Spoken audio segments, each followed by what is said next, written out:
gene.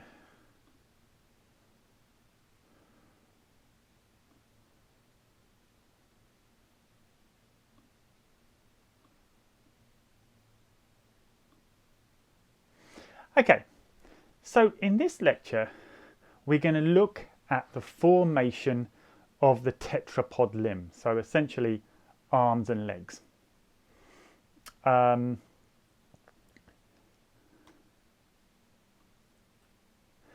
So what are we going to cover in this lecture? We're going to cover the basic anatomy of the limb and how this relates to the Hox code that organizes the body plan. We're going to look at the role of a tissue called the apical ectodermal ridge and what its function is during limb development. And then we're going to look at how digits are specified, essentially how you get a thumb and fingers. And then we're going to look at dorsal-ventral patterning of the limb, how you get palmar-plantar epidermis versus what's called volar epidermis. So if you have a look at your limb, have a look at your arm, at one end there's a hand with 5 fingers. And then you have 2 sets of bones, your radius and ulna and your humerus. Now what you don't have is fingers halfway up your arm. So there must be controls in place to make sure that at the end of your hand you have 5 fingers and that you have the right bones in the right places. So it'd be useful to revise our basic limb anatomy. So for all limbs we have 3 major regions: the stylopod, the zeugopod and the autopod. And in humans the stylopod is the humerus, and the humerus is the bone closest to the scapula. Our zeugopod is the radius and ulnar bones of our lower arm, and then our autopod comprises all the bones of the hand, which are the carpals, the metacarpals and our finger bones or phalanges. So just be aware of that basic limb anatomy as we go forward in this lecture. So what's interesting is that stylopods, zeugopods and autopods are conserved between tetrapods. So if we have a look at these different examples and the different ways they move, let's look at humans. We have our radius ulna, we have our humerus and we have our hand. In the horse, for instance, which is adapted for running, it does have the same tissues, but it only has a single phalange and a single metacarpal. Our turtle and seal swim and they have a highly developed carpals and carpals, metacarpals and phalanges to allow them to swim. And then even birds can have representatives of all of these bone types. So the bats, which are mammalian, have essentially a very stretched hand across the wing. So we can see essentially these wing fingers and a nice humerus and radius and ulna. And in the bird we see a much less developed phalanges and metacarpals, but our radius and ulna and our humerus are still there. So we know already from previous lectures, our Evo-Devo lectures last time, that the Hox genes specify the limbs. But because of this commonality, what are the common molecular mechanisms that control tetrapod limb development beyond the initial specification by the Hox genes? And we need to look at good model systems for this. And we can't look at fish. Fish is a terrible model system. The transition to land drove the differentiation of the 3 limb regions. So in fish, we only have, in effect, the autopod. The fin can be likened to a highly specialized hand. And the further we get towards movement onto land, we get clearer and clearer definition first of the radius and the ulna, and then secondly the carpals, metacarpals and phalanges. And this transitional form and acanthostega and this transitional form ticalic have very well formed autopods. So we have to look at mouse as being a good model for the understanding of limb development. So how does Hox control limb development in mammals?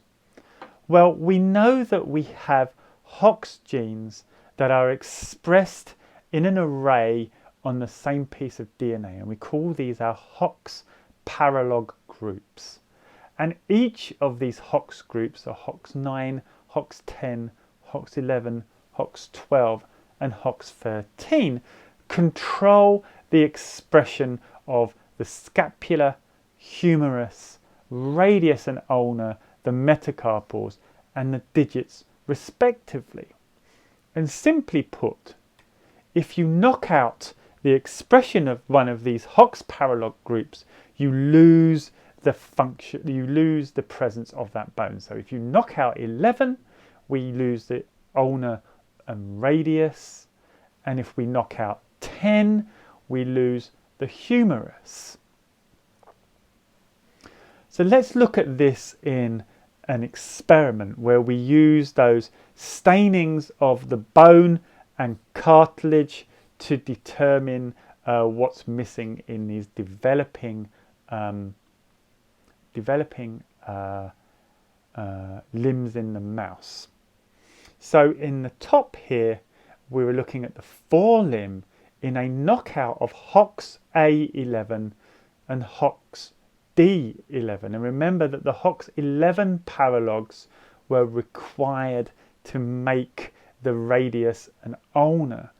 And if we compare our control to our Hox double knockout, we can see our clearly defined radius and ulna in our control, but there's virtually no equivalent bone, no radius or ulna in our Hox A11, Hox D11 double knockout. If we look at the hind limb, this is in a knockout of Hox A10, C10 and D10, which are all the Hox 10 paralogs in mouse. When we knock all of those out, we completely lose specifically the femur, but we don't lose any of the radius, ulna, carpals or metacarpals. So you can see this exquisite Hox gene control of limb development in mammals. You lose one of the paralogs, one of the set of paralogs, you lose one of the bones.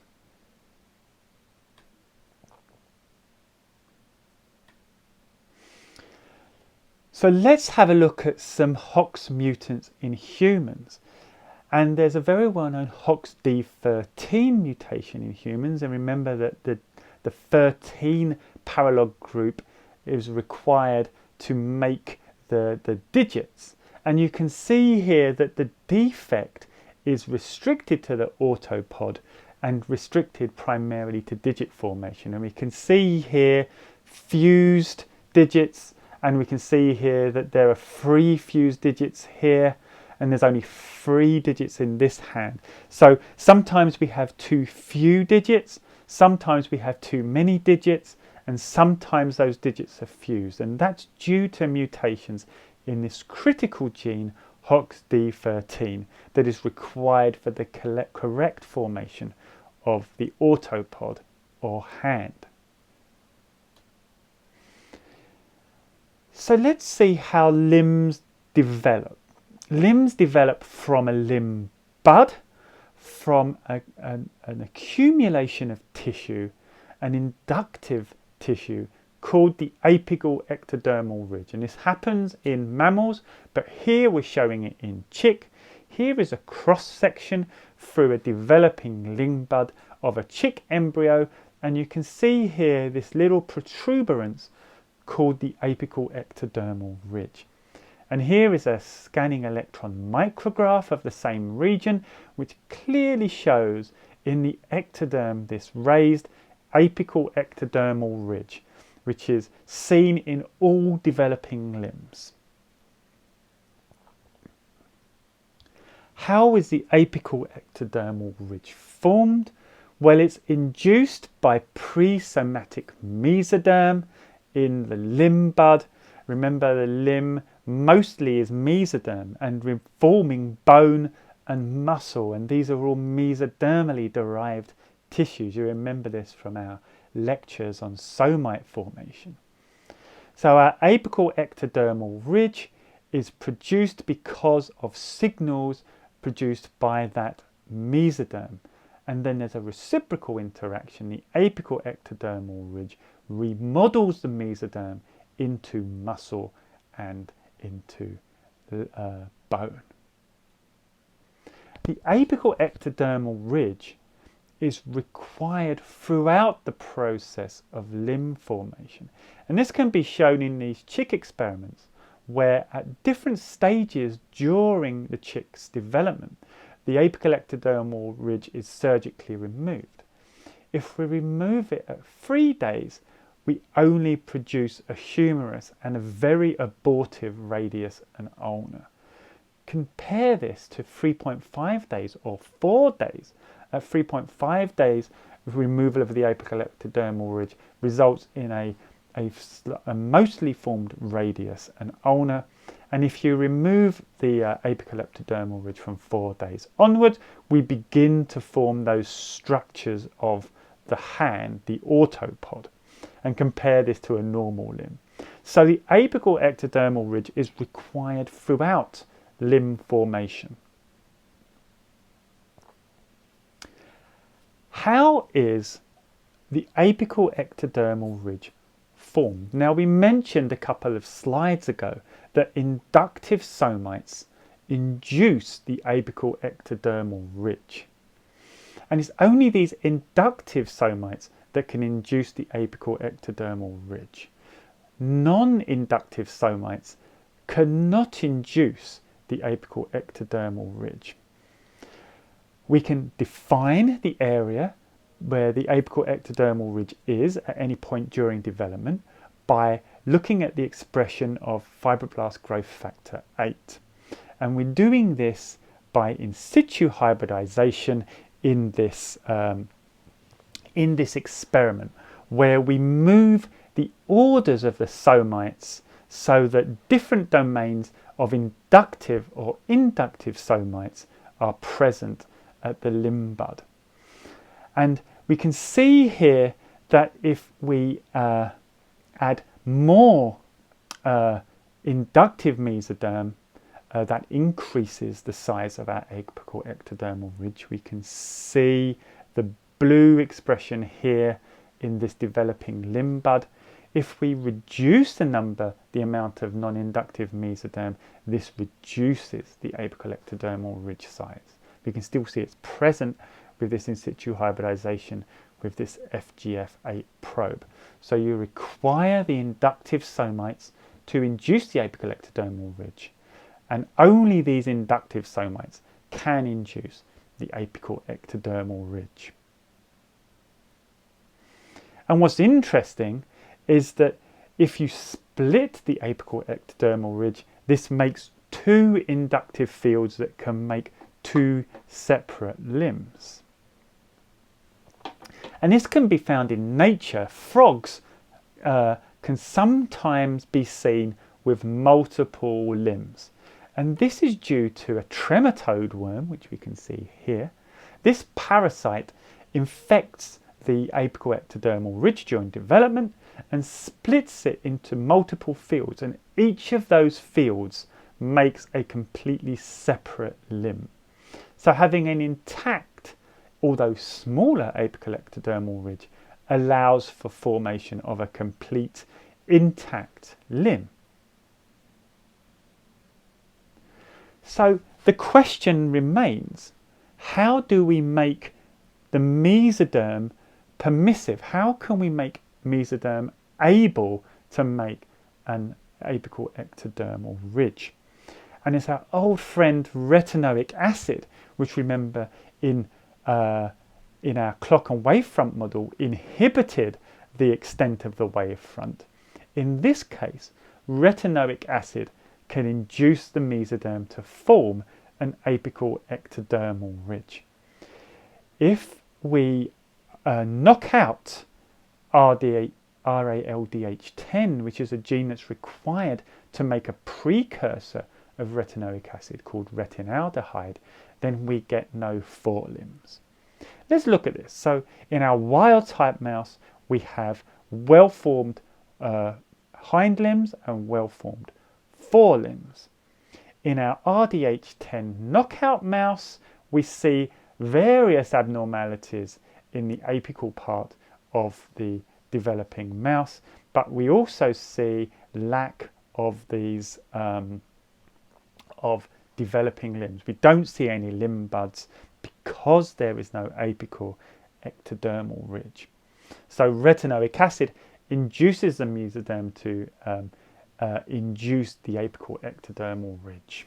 And without retinoic acid, we don't get any forelimbs. So this is why retinoic acid is labelled as a teratogen, because the influence of retinoic acid on things like the apical ectodermal ridge can severely change the developmental program of a developing embryo. And so we can do the reverse, and we can look at what happens when we have too much retinoic acid, and we can do this by knocking out a gene called a cytochrome P450 26A1, and we can knock that out, and what happens is that you can induce multiple fields because we have higher levels of cytochrome P26. And we can see this here. In our wild type mouse, we have just 4 limbs. In our CYP26A1 knockout mouse, we see multiple limbs being formed because there are multiple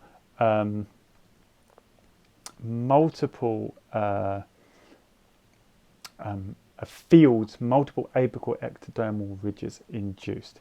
I've made a little mistake here. CYP26 doesn't inhibit retinoic acid signaling. It allows higher amounts of retinoic acid signaling to occur. So we get multiple permissive areas that make multiple apical ectodermal ridges when retinoic acid degradation is prevented in these cytochrome P26 knockout mice. And FGF8 is inhibited by retinoic acid, and we saw this process occurring in our clock and wavefront model. So what this allows to happen is that we get the FGF dependent expression of CYP26, and we get decreased amounts of retinoic acid signaling in certain parts of the limb in the wild type. In the distal part of the limb, we get inhibition of retinoic acid. In the proximal part of the limb, we get normal amounts of retinoic acid. So when FGF8 is defective, less CYP26 is expressed, and RARB and retinoic acid responsive gene is expressed throughout the developing limb. So we require this balance of levels of retinoic acid to give just the right amount of signaling to form a proper apical ectodermal ridge. So here we have all our important signaling pathways that are present in the limb. We have our FGF8 expression, which is inhibited by retinoic acid, both anteriorly and posteriorly. We have an apical ectodermal ridge that secretes FGF8 and activates CYP26, which inhibits retinoic acid. This retinoic acid inhibits FGF8, thus defining the distal aspect of the apical ectodermal ridge, and these reciprocal interactions allow a clearly defined apical ectodermal ridge domain, which is then able to correctly pattern the limb. And we can also see the contribution of the Wnt signaling pathway, and of course, because we are making bone, the BMP pathway is very important at that apical ectodermal ridge region. So let's think about what happens at the end of your hand.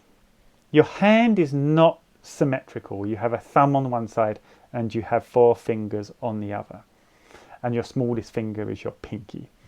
And so your hand is not symmetrical. How does this happen? What patterns your pinky versus your thumb? What makes a large finger versus a small finger? So in the developing apical ectodermal ridge, there is a region called the zone of polarising activity, or ZPA. And if we take a donor limb bud and remove that region, that ZPA region, and implant it in the opposite side, the anterior side of a developing chick wing, what we see is a completely symmetrical hand with multiple digits. So what is the signaling molecule that's causing this effect? Because as we know, when we take these kind of organizing centers and move them about, their effect is typically due to the function of a secreted factor. So what is the signaling molecule that is causing this effect?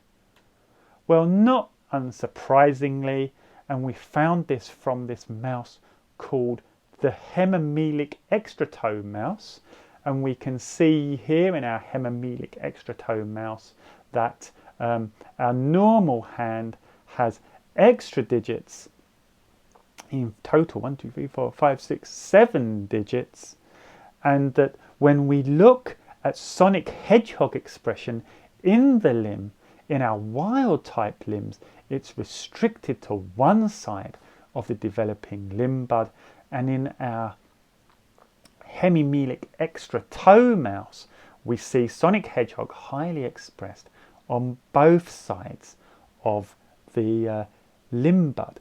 So sonic hedgehog that is ectopic, that means abnormal, can result in polydactyl digits, that means having more digits than normal, in these mice.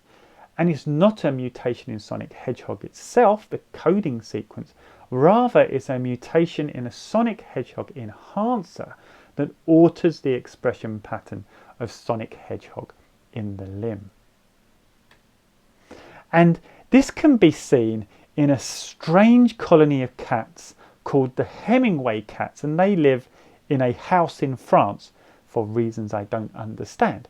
But these cats have the same enhancer mutation and have polydactyly.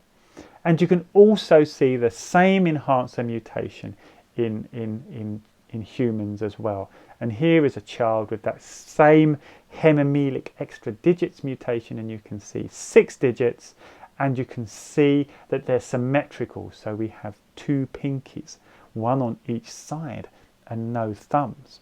So the same enhancer mutation in a range of different mammals causes this polydactyly to occur. And so we have this idea of having asymmetry in a developing process, be that a limb bud or a hand or a Drosophila wing, and that asymmetric expression of sonic hedgehog or hedgehog in the Drosophila causes a symmetrical limb that's abnormal in the chick. And in Drosophila, if you express hedgehog across the whole of the developing wing disc, we get a supernumerary wings. We get a larger wing with more wing processes. So this strongly suggests that when we need these asymmetric limb extensions or extensions of the body. This is typically due to asymmetric expression of genes such as hedgehog. And here we see that asymmetric sonic hedgehog expression in the developing limb bulb. The sonic hedgehog, which is being indicated here by in situ hybridization, indicates the location posteriorly in the limb bud of that zone of polarising activity. So the levels of sonic hedgehog define the fate of the digits along the whole hand. So where we have the highest expression, we get our pinky, our digit that is modelled by extended sonic hedgehog expression, and then across the hand, different digits are specified by either moderate sonic hedgehog expression or brief or high levels of sonic hedgehog expression, low levels of sonic hedgehog expression, or in the case of the thumb, sonic hedgehog independent expression. So different levels of sonic hedgehog define the identity of different digits across the developing hand. And this is important because we have this fin to limb transition, and we mentioned this in the formation of the limb. And so we have these transitional creatures, euthentheron, tiktaalik, acanthostega, and then ichthyostega, which have a progressively more arm-like hand. And there's some interesting factors here that we don't have the typical 5-digit or less tetrapod. Ichthyostega was one of the first true tetrapods to evolve. It had true limbs, although it did have an awful lot of fingers, which suggests that expression of sonic hedgehog may not have been as tightly controlled in these individuals compared to higher organisms such as mammals and chicks. So what's the difference between fish and mammals? So in fish we have a single domain of Hox expression, and in mammals we have 2 domains of Hox expression. And we saw this exact slide earlier in our Evo-Devo lectures, but this is HOXD11 expression. So remember, this is controlling the bones in the arm, typically the radius and ulna, and we see 2 domains of expression. We see a domain of expression in the mammal that corresponds to where the radius and ulna are being formed, but then we also get a secondary domain of expression in mammals that corresponds to the digit formation, whereas in the fish we get one single expression of HOXD11 which corresponds to a primordial autopod, and from this the fin is formed. So the autopod Hox cluster patterns the digits, and the proximal Hox cluster patterns the rest of the limb. So where these Hox gene clusters are expressed, we get control of either limb development or the autopod. So to recap, limbs require at least 2 separate domains of Hox expression, and fins only require 1. So that single domain of Hox expression can produce these kinds of processes, from the fin to a highly developed almost limb but not quite containing digits, which we saw in those transitional states of fish, and more extremely obviously in zebrafish. But then when we look at a mammalian hand, we see 2 distinct patterns of Hox gene expression, and these correspond to the radius and ulna, and then complex 1 here, or domain 1, corresponds to the formation of the digits. And it's this domain 1 that is homologous, that is functionally and genetically similar to the single domain of Hox expression that we see in the fish fin. So we have these two domains of Hox expression where the Hox gene expression order is reversed in the distal domain that is required for the formation of fingers. Compare this to the Hox-D domain that patterns the bones, and we see 10, 11, 12, 13 in the bones, and we know that these progressively pattern the humerus, radius and ulna, and bones of the autopod that aren't the distal phalanges, and then we get a reverse of this order that forms and patterns the phalanges.